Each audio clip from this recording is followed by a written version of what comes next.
আজকে বাড়িতে রান্না হয়েছিল চাউমিন, যেটা বানানো হয়েছিল একদম ঘরোয়া স্টাইলে।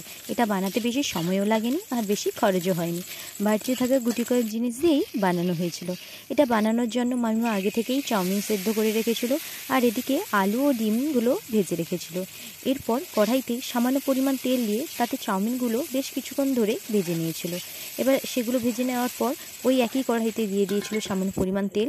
তারপর তাতে লঙ্কা কুচি, পেঁয়াজ কুচি দিয়ে কিছুক্ষণ ধরে ভালো করে ভেজে নেওয়ার পর তাতে দিয়ে দিয়েছিল এক এক করে ভেজে রাখা আলু ও ডিম। বাড়িতে যেহেতু টমেটো আর শসা ছিল না, তাই ওগুলোকে আমরা স্কিপ করেছিলাম। ভালো করে নাড়াচাড়া করে নেওয়ার পর তারপর তাতে দিয়ে দিয়েছিল সেদ্ধ করে রাখা চাউমিন। মাঝে মধ্যে যখন চাউমিন খেতে ইচ্ছে হয় তো বাইরে থেকে না এনে এভাবেই বাড়িতে বানিয়ে নেওয়া হয়।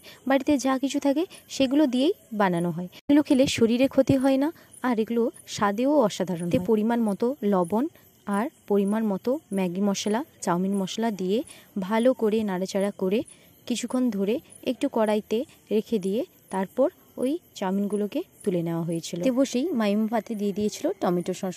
আর এই দিয়ে আমি আমার রাতের খাবার কমপ্লিট করি।